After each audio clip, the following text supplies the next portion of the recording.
Bismillahirrahmanirrahim. Alhamdulillahirabbil alamin. Wassalatu wassalamu ala asyrafil anbiya wal mursalin wa ala alihi wa sahbihi ajma'in. Amma ba'du. Assalamualaikum warahmatullahi wabarakatuh. Alhamdulillah, bersyukur kita kepada Allah Subhanahu wa taala dapat kita bersama lagi pada petang ini dalam slot program Tazkirah Zuhur online di dalam laman Facebook rasmi Masjid Al-Azim, Masjid Negeri Melaka. So kita lagi pada petang ini dan mudah-mudahan Allah Subhanahu wa taala memberikan kepada kita rahmatnya, rezeki dan nikmatnya daripada Allah Subhanahu wa taala kepada kita semua pada hari ini. Tuan-tuan dan puan-puan hadirin yang dirahmati Allah Subhanahu wa taala. Pada hari ini saya akan menyampaikan sedikit perkongsian berkaitan dengan fadilat zikir. Seperti mana yang tuan-tuan dan puan-puan hadirin yang dirahmati Allah, hari ini kita dapat melihat pelbagai perkara yang mereka lakukan untuk mengisi ruang kekosongan, mengisi ruang lapang yang ada pada hari ini, iaitu dalam tempoh kita menjalani PKP ini. Jadi mungkin ramai yang tak tahu nak buat apa, malah mereka buntu hendak melaksanakan sesuatu perkara sehingga menyebabkan mereka mudah untuk melakukan aktiviti yang tidak sepatutnya. Dan insyaAllah tuan-tuan dan puan-puan hadirin yang dirahmati Allah, pada hari ini saya akan mengupas sedikit sahaja berkaitan dengan fadilat zikir ataupun kelebihan zikrullah dalam kehidupan kita. Yang mana tuan-tuan dan puan-puan, hari ini kita melihat di dalam media sosial pelbagai aktiviti yang masyarakat kita lakukan. Antaranya ber-TikTok, ber-selfie, beredit yang macam-macam gambar, macam-macam video, macam-macam gaya untuk mengatasi kekosongan tu tadi, kan? Kita tuan-tuan dan puan-puan hadirin yang dirahmati Allah, saya percaya kepada sesiapa pun, tak kira anak muda, anak-anak kecil, remaja, beliau, yang mana tahu perkataan beliau ni, dia bukan hanya merujuk kepada beliau tu seseorang lah, individu. Tapi kalau masa saya di Sabah dulu, mereka mengatakan beliau ini mempunyai maksud orang yang lebih tua daripada kita lah, berumur sekitar 50-an ke atas, 60-an ke atas. Kalau salah saya mohon perbetulkan, merujuk kepada perkara tersebut. Hadirin yang dirahmati Allah Subhanahu wa taala, jadi berbagai aktiviti, termasuklah ada yang saya dapat video berdansa dengan cermin, ada yang main drum, menyanyi dan sebagainya. Sebab apa? Mereka rasa kosong, mereka rasa boring, mereka rasa lapang sangat, free sangat dan tak tahu nak buat apa. Kadang-kadang sampaikan ucapan yang amat berhormat Perdana Menteri kita pun dirapkan. Sebab apa? Sebab mungkin ada rasa kekosongan dalam diri mereka dan mereka tak tahu nak lakukan apa. Tuan-tuan dan puan-puan hadirin yang dirahmati Allah Subhanahu wa taala, hari ini kita cuba sama-sama mengupas beberapa perkara yang boleh kita jadikan satu aktiviti dalam diri kita, dalam keluarga kita, untuk kita mengisi kelapangan, dan sesungguhnya ianya amat mujarab. Antaranya adalah zikrullah. Dan dalam berzikir pula kadang ada yang tersilap, ada yang mudah untuk dipengaruhi dengan sesuatu perkara, sesuatu ibadah, sesuatu zikir yang kadangnya ia tidak sesuai dan sehingga menyebabkan mereka rasa tertekan, sehingga menyebabkan mereka rasa macam hidup mereka ini rasa terkungkung. Sedangkan zikir ini bertujuan untuk menenangkan hati. Kalau kita lihat tuan-tuan dan puan-puan hadirin yang dirahmati Allah Subhanahu Wa Taala, zikir adalah merupakan salah satu syariat Islam yang diperintahkan oleh Allah Subhanahu Wa Taala, yang tujuan utamanya adalah untuk mengingati Allah Subhanahu Wa Taala dengan apa cara sekalipun, sama ada cara kita berjalan, sama ada kita berdiri, duduk, baring ataupun sebagainya. Tapi jangan tinggal dalam toilet pun dia berzikir. Nak tenangkan hati saya ustaz contohnya, nak tenangkan minda saya daripada saya duduk berangan aja, baik saya berzikir. Tu tak sesuai kan. Tinggal qadal hajat, duduk berzikir dalam tu. Sebab apa? Take time. Tak payah tuan-tuan. Ada kaedah lain yang kita boleh buat. Ada cara lain yang kita boleh lakukan. Tuan-tuan dan puan-puan hadirin yang dirahmati Allah Subhanahu Wa Taala. Dan kita perlu ingat, selagi mana ianya tidak bercanggah dengan syariat Islam yang ada, maka kita berzikir. Allah Subhanahu Wa Taala berfirman di dalam surah Ali Imran ayat 191. Ba'da a'udzubillahi minasyaitonirrajim. Allazina yadhkuruna Allah qiyaman wa qu'udan wa 'ala junubihim wa yatafakkaruna fi khalqis samawati wal ard. Rabbana ma khalaqta hadza batilan subhanaka faqina 'adzabannar. Yang bermaksud orang-orang yang menyebut dan mengingati Allah Subhanahu Wa Taala semasa mereka berdiri dan duduk, dan semasa mereka berbaring mengiring, dan mereka pula memikirkan tentang penciptaan langit dan bumi seraya berkata, Ya Tuhan kami, tiadalah Engkau menciptakan ini dengan sia-sia, Maha suci Engkau, maka peliharalah kami dari siksa api neraka. Surah Ali Imran ayat 191. Zikir berasal daripada kalimat zakara yuzakkiru zikron, yang artinya mengingati sesuatu atau menyebut setelah lupa, atau makna yang lain adalah berdoa kepada Allah Subhanahu Wa Taala. Menurut Imam An-Nawawi, berzikir adalah merupakan suatu amalan yang disyariatkan dan sangat dituntut di dalam Islam. Ia dapat dilakukan dengan hati atau lidah. Afdalnya dengan kedua-duanya sekaligus. Ianya boleh dalam hati ataupun dengan lidah, dan paling baik zikir ni adalah kedua-duanya sekali. Contohnya seperti mana kita berzikir selepas daripada solat. Kita zikir Subhanallah, Subhanallah, Subhanallah, Subhanallah, Alhamdulillah, Alhamdulillah, Alhamdulillah, Alhamdulillah, Allahu Akbar, Allahu Akbar, Allahu Akbar, Allahu Akbar.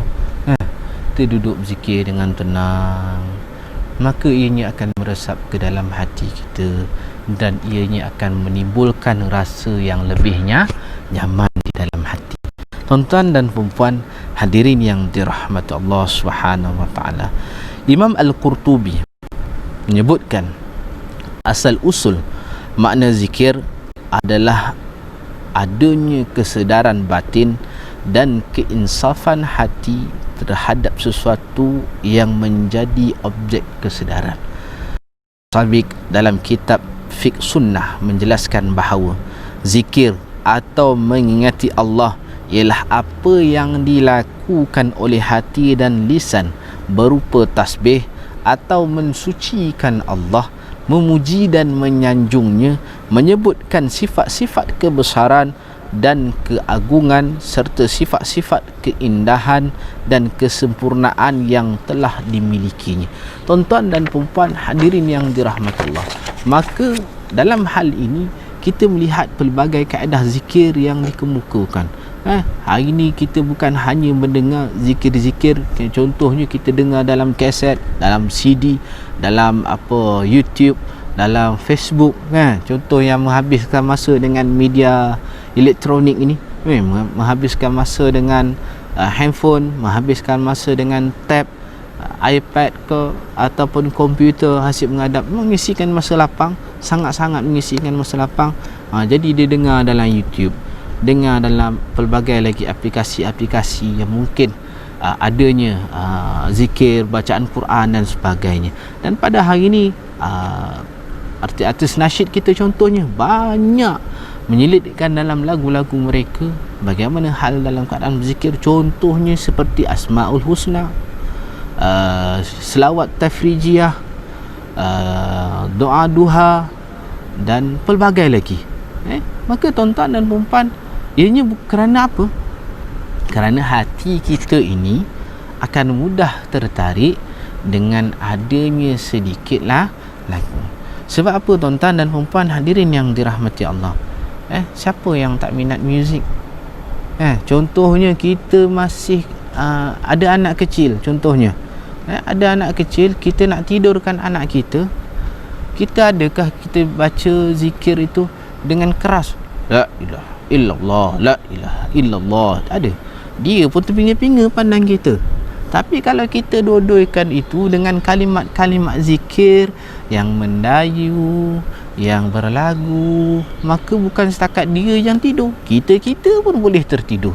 Contohnya kita selalu baca zikir-zikir seperti La ilaha illallah Al-Malikul Haqqul Mubin Muhammadur Rasulullah Sadiqun wa'adil amin La ilaha illallah Al-Malikul Haqqul Mubin Muhammadur Rasulullah Sadiqun wa'adil amin. Kan?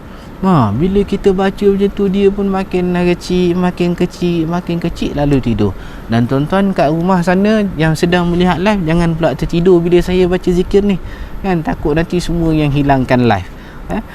Teruskan menonton. InsyaAllah tuan-tuan dan puan hadirin yang dirahmati Allah, kita masih lagi mempunyai baru ada lebih kurang 20 minit lagi. Ada 20 minit lagi, setengah jam kita bersama insya-Allah. Hadirin yang dirahmati Allah Subhanahu Wa Taala, kehidupan umat Islam di akhir zaman seperti hari ini, ramai manusia yang lalai daripada mengingati Allah Subhanahu Wa Taala dengan kesibukan kerja, kesibukan mencari duniawi, dan kalaupun dilakukan, ianya adalah untuk ditunjukkan kepada khalayak ramai, wa na'udzubillah min zalik, dan ianya jauh daripada mengingati Allah Subhanahu Wa Taala. Itu sebab maka kita, dalam hal kita beramal, dalam kita melakukan apa ibadah sekalipun, solat, puasa, sedekah, baca Quran, bacaan maksurat, berzikir dan sebagainya, maka hendaklah yang pertama sekali kita perlu membetulkan niat kita. Perlu sangat-sangat kita mengenal pasti hadaf ataupun tujuan kita melakukan ibadah tersebut. Dan hendaklah kita memaksa diri kita pertamanya untuk kita ikhlaskan hati kita, redakan diri kita ini untuk mencari keredaan Allah Subhanahu Wa Taala. Apapun ibadat sekalipun, sama ada solat ke, puasa ke, zikir ke, sedekah ke, baca Quran ke dan sebagainya, bukan hanya untuk kita tunjukkan pada orang, tetapi untuk kita beribadah kepada Allah Subhanahu Wa Taala, dan supaya ianya ibadah itu yang kita lakukan tidak menjadi satu perkara yang sia-sia, yang tidak dapat apa-apa pun ganjaran daripada Allah Subhanahu Wa Taala, dan sebaliknya kita hanya mengumpul, mengkoleksikan dosa-dosa kita saja. Na'udzubillah min zalik. Oleh kerana itu tuan-tuan hadirin yang dirahmati Allah, dengan kita berzikir, zikrullah yang dilakukan dengan cara yang benar akan banyak memberi manfaat dalam kehidupan manusia itu sendiri.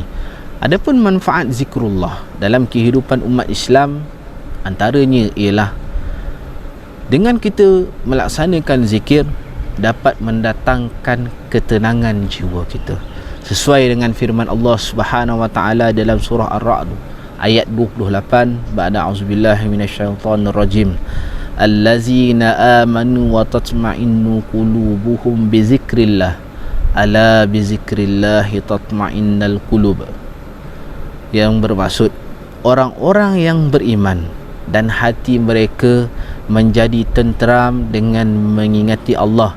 Ketahuilah, hanya dengan mengingati Allah hati akan menjadi tenteram. Maka tuan-tuan, kita rasa gelisah, kita rasa gundah gulana, kita rasa tak tenang, jiwa kita rasa kosong, seperti mana yang saya sebutkan tadi, tidak ada yang terkecuali daripada merasa kekosongan. Percaya tuan-tuan dan puan-puan hadirin yang dirahmati Allah, kita dapat lihat dalam diri setiap manusia, bahkan binatang ataupun makhluk-makhluk, dia tidak akan terlepas dalam diri mereka ini mempunyai satu sifat rasa kekosongan. Kadang-kadang tuan-tuan, bila kita cek diri kita sendiri, tak payah cek orang lain, cek diri kita sendiri, kita cek diri kita sendiri, kita pernah tak rasa kekosongan? Kadang-kadang kita duduk rasa termangu, tak tahu nak buat apa. Pergi sana rasa tak kena, pergi sini rasa tak kena, pergi sini rasa tak kena. Tuan-tuan, kalau kita yang dewasa ini, kita boleh berfikir. Bayangkan kalau anak-anak kita, sedangkan yang dewasa pun kadang boleh mentindak di luar kotak pemikiran. Mula membuat perkara-perkara yang tidak berfaedah, tidak bermanfaat. Apakah lagi anak-anak kita, belia-belia kita, remaja-remaja kita, yang mana mereka bila rasa kekosongan, hati mereka itu tidak diisi kekosongan itu dengan rasa kasih sayang, dengan petunjuk yang betul, dengan kaedah yang betul, maka mereka akan lagi mudah tersasar kepada jalan yang tidak sepatutnya. Kita dapat lihat hari ini tuan-tuan hadirin yang dirahmati Allah, bila kita kaji, bila kita tanya anak-anak kita yang terlibat dengan lumba haram dan sebagainya, apa mula-mula punca daripada mereka melakukan ni? Asalnya daripada perkara bosan. Asalnya daripada perkara dia rasa tidak tahu nak buat apa. Asalnya daripada perkara mereka entah. Jawapannya entah. Bila dia jawab entah, dia tak tahu tuan-tuan, dia rasa dalam kekosongan, dan hilangnya punca garis panduan yang sepatutnya diberikan oleh kita, oleh ibu bapa, oleh orang yang lebih dewasa, untuk memberikan tunjuk ajar kepada mereka dengan cara yang betul. Maka dengan kita melaksanakan zikir, mendekatkan diri kita kepada Allah Subhanahu Wa Taala, maka kita dapat mengatasi kekosongan yang berada di dalam diri kita sendiri. Itu sebab zikir ini mampu menenangkan hati. Siapa yang tak tenang hati bila mendengar zikir? Cek diri tuan-tuan, cek iman kita tuan-tuan. Semua orang dengar, bila dengar zikir, bila mendengar ayat Quran, lantunan suara qari-qari yang terkemuka, lantunan suara daripada orang-orang yang suaranya ahli taranum, maka subhanallah, hati kita lebih mudah terpaut. Kita buka dalam YouTube, buka dalam Facebook dan sebagainya, kita boleh dengar alunan zikir-zikir, nasyid-nasyid, qasidah-qasidah yang cukup menuntun jiwa kita. Maka dengan kita berzikir dapat menenangkan hati. Adakah perlu untuk kita melaksanakan sesuatu zikir yang sehingga menyebabkan kita rasa tertekan? Tak tuan-tuan hadirin yang dirahmati Allah. Tidak ada perkara yang susah, tidak ada perkara yang sukar dalam agama. Allah tidak memberatkan kita dengan sesuatu amalan. Allah tidak memberatkan kita dengan sesuatu tugasan itu sehingga kita tak mampu nak lakukannya. Tuan-tuan dan puan-puan hadirin yang dirahmati Allah Subhanahu Wa Taala, maka kalau rasa gelisah, rasa tak tenang, rasa macam perasaan tu kosong, duduklah berzikir. Ambillah masa dengan zikir. Zikir yang mudah-mudah cukup, zikir yang biasa-biasa, yang muktabar cukup. Banyaklah zikir sekarang tuan-tuan, kaedah-kaedah yang telah ditunjukkan oleh para alim ulama, para asatizah kita telah banyak pun. Buka saja tuan-tuan, kita nak cari macam mana. paling mudah yang kita tahu, la ilaha illallah. Duduk sambil duduk tu berzikir, la ilaha illallah, la ilaha illallah, la ilaha illallah, Muhammadur Rasulullah, la ilaha illallah, la ilaha illallah, la ilaha illallah, Muhammadur Rasulullah. Kan? Duduk sambil baca surat khabar pun boleh zikir, sambil rehat nonton televisyen pun boleh berzikir, sambil memasak dekat dapur pun boleh berzikir. Saya bagikan tip tuan-tuan hadirin yang dirahmati Allah. Ada sebut pasal memasak ni, saya pun suka memasak juga kan, bolehlah saya kongsikan sedikit tip. Kadang-kadang tuan-tuan dan puan hadirin yang dirahmati Allah, bukan saya nak kongsi masakan sedap, tak, saya masak pun tak apa nak sedap sangat, sendiri makan insya-Allah.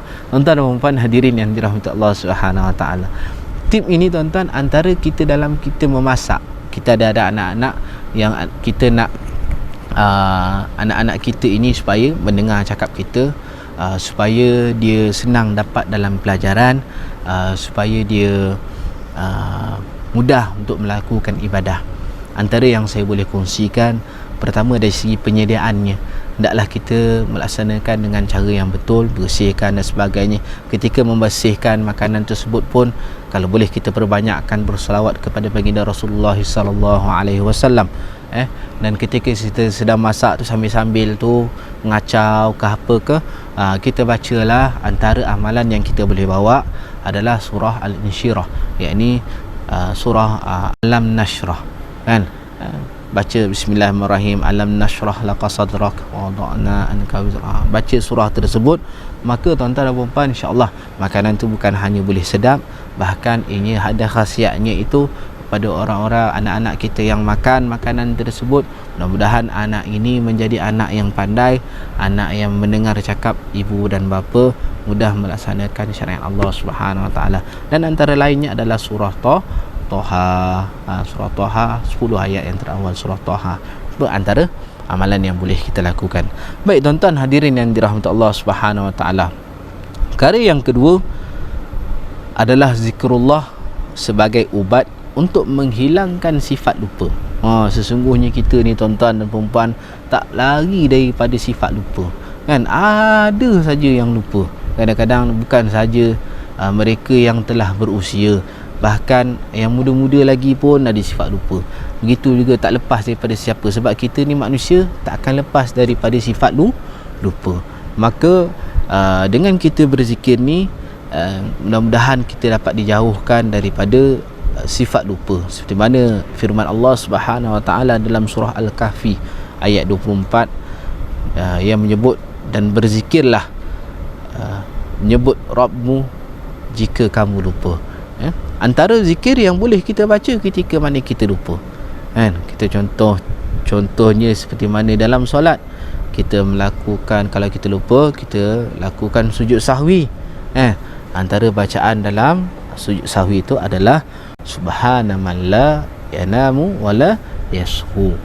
Jadi antara zikir ketika mana kita lupa, boleh juga kita baca ayat seperti mana di dalam sujud sahwi tersebut, dan boleh kita tambah sedikit dengan bacaan Allahumma zikrini ma nasitu, Allahumma zikirni ma nasitu.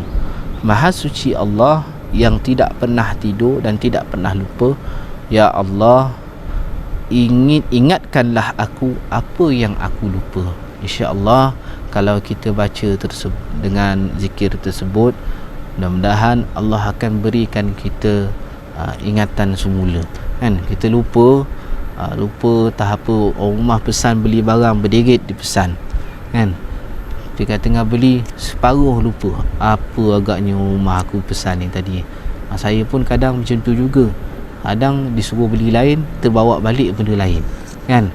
Apa nak kata kan, sifat lupa tu tak terlepas daripada diri kita semua.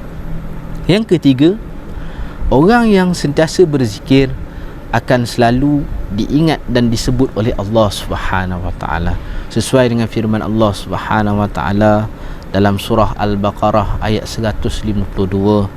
Ba'da a'udzubillahi minasyaitonir rajim. Fa'azkuruni azkurukum washkuruli wala takfurun. Yang bermaksud, oleh kerana itu ingatlah kamu kepadaku, yakni dengan mematuhi hukum dan undang-undangku.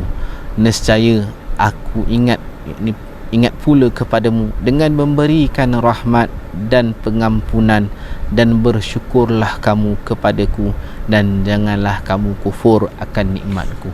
Maka tuan-tuan dan puan-puan hadirin yang dirahmati Allah Subhanahu wa taala, para pendengar yang setia pada hari ini, maka lakukanlah zikir. Mudah-mudahan Allah Subhanahu wa taala akan mengingati kita, akan sentiasa menyebut nama kita, akan memberikan limpahan rahmat dan nikmatnya daripada Allah Subhanahu wa taala, akan memberikan pelbagai kemudahan kepada orang yang berzikir. Kadang jangan pula kita berzikir ni mengharapkan pula, ya Allah Tuanku, dengan aku zikir ini aku nak jadi kaya raya. Kan, duduklah dia berzikir daripada pagi sampai ke malam, dia berzikir daripada malam bawa sampai ke pagi, mudah besok dia bangun tak kaya-kaya juga. Maka tuan-tuan dan puan-puan hadirin yang dirahmati Allah, mungkin Allah Subhanahu wa taala tak bagikan kepada kita tu ada sebab. Kalau dia bagi kepada kita tu, waktu itu kita tak bersedia untuk sentiasa taat kepada dia. Maka oleh yang demikian, tuan-tuan dan puan-puan hadirin yang dirahmati Allah, cukup Allah bagikan kepada kita kecukupan dengan kita melakukan, sentiasa mengingati Allah Subhanahu wa taala, kita berzikir kepada Allah Subhanahu wa taala, mengharapkan redha Allah Subhanahu wa taala. Allah bagikan kepada kita ketenteraman hati, kita rasa tenang dalam segala perbuatan kita, tenang, kita tidak gopoh, percakapan kita tenang, perbuatan kita tenang, tingkah laku kita tenang. Allah limpahkan kepada kita rezeki yang bermanfaat, anak-anak yang soleh dan solehah. Allah bagikan kepada kita kebahagiaan dalam hubungan suami dan isteri. Maka tuan-tuan dan puan-puan hadirin yang dirahmati Allah Subhanahu wa taala, itu semua adalah rahmat dan nikmat daripada Allah Subhanahu wa taala, dan selayaknya kita kena sentiasa mengingati Allah Subhanahu wa taala. Tuan-tuan dan puan-puan hadirin yang dirahmati Allah Subhanahu wa taala, selain daripada itu, antara fadilat zikir yang lain adalah zikrullah merupakan tanda kesyukuran hamba kepada Allah Subhanahu wa taala. Daripada Abu Hurairah radhiyallahu anhu, baginda Rasulullah sallallahu alaihi wasallam bersabda yang bermaksud, sesungguhnya Allah Subhanahu wa taala berfirman, wahai keturunan Adam, sesungguhnya apabila kamu berzikir kepadaku, maka kamu sungguh telah bersyukur kepadaku, dan apabila kamu lupa tidak berzikir, maka kamu telah kufur kepadaku. Maka tuan-tuan dan puan-puan hadirin yang dirahmati Allah, banyakkan diri kita ini dengan berzikir, daripada kita duduk ber-TikTok, kita duduk mengambil video yang karut-karut, kita duduk berjoget ke menari-nari suami isteri, kita rakam pula, lepas tu sebarkan pula dekat dalam media sosial. Ini satu perkara yang tidak bagus, yang tidak baik.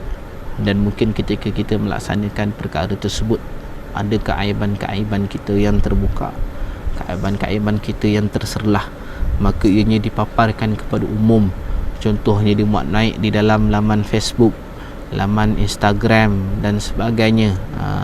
Sekaya tak berapa sangat, mengikuti ada banyak lagi kan aplikasi-aplikasi sosial yang berada di dalam zaman ini, Facebook lah, Instagram dan sebagainya,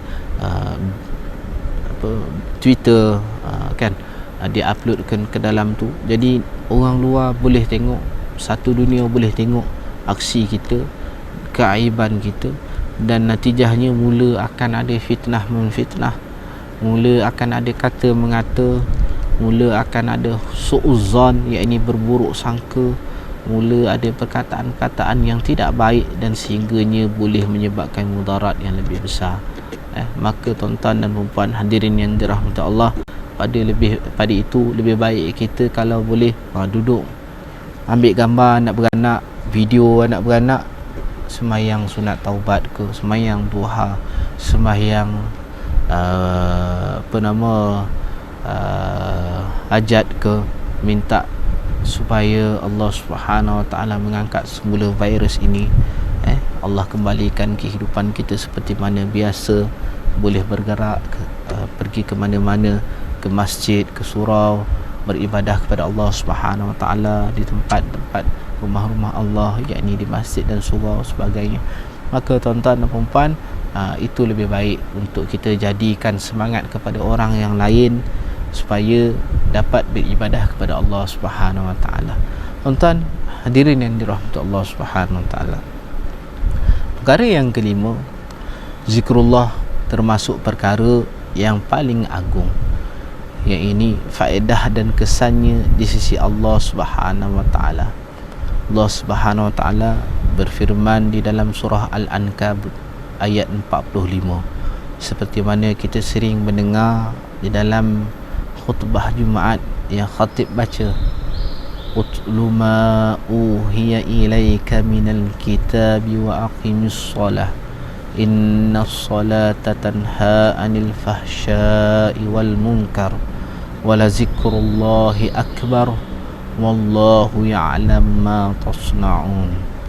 Yang bermaksud, sesungguhnya antara maksudnya tuan-tuan, dan sesungguhnya mengingati Allah adalah lebih besar keutamaannya dari ibadat-ibadat yang lain, dan Allah Subhanahu Wa Taala Maha mengetahui apa yang kamu kerjakan.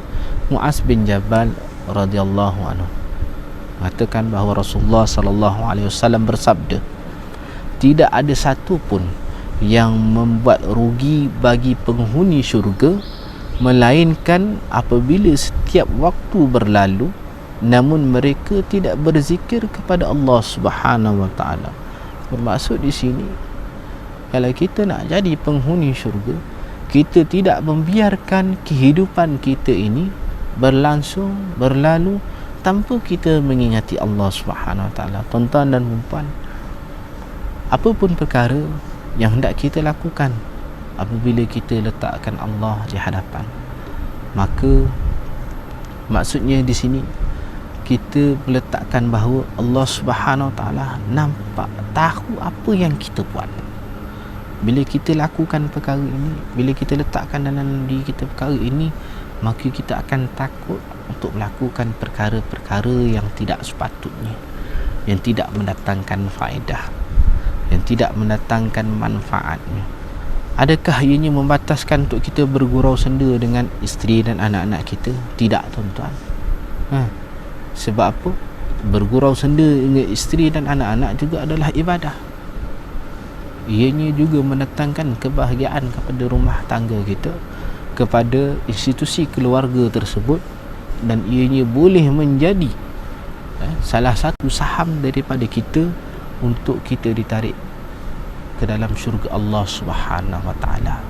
Maka tuan-tuan dan puan hadirin yang dirahmati Allah, jangan biarkan kehidupan kita ini berlalu sentiasa dengan hal keadaan kita rasa ianya adalah rugi. Tuan-tuan dan puan hadirin yang dirahmati Allah Subhanahu Wa Taala, masa sebenarnya amat mencemburui kita. Sedar tak sedar, diam tak diam, dah hampir lebih daripada 30 minit kita bersama. Saya sediakan sebenarnya banyak ada perkara yang hendak kita sampaikan, yakni fadilat-fadilat zikir, dan insya-Allah tuan-tuan hadirin yang dirahmati Allah, diberikan kesempatan waktu pada minggu hadapan kita akan berjumpa lagi dalam tazkirah zuhur online dalam laman Facebook rasmi Masjid Al-Azim Masjid Negeri Melaka, untuk kita sambung fadilat zikir siri 2. Jadi insya-Allah tuan-tuan dan puan hadirin yang dirahmati Allah, mungkin ada ulasan, komentar yang hendak disampaikan, boleh tulis di dalam ruang komentar tersebut. Mungkin juga ada saranan, cadangan yang hendak diutarakan, bolehlah tuan-tuan masukkan di dalam ruang tersebut, supaya nanti kami akan membuat penambahbaikan, dan mungkin ada pertanyaan, kita akan cuba menjawab pertanyaan-pertanyaan tersebut. InsyaAllah tuan-tuan, sekian daripada saya. Mohon ampun dan maaf jika terdapat sebarang kesilapan, kesalahan dalam tutur bicara pada petang ini, dan mudah-mudahan apa yang dikongsikan pada hari ini memberikan manfaatnya kepada diri saya dan diri tuan-tuan dan perempuan serta semua yang mendengar kuliah kita pada hari ini. Sekian daripada saya. Aku qauli hadza wa astaghfirullahalazim li wa lakum. Assalamualaikum warahmatullahi wabarakatuh.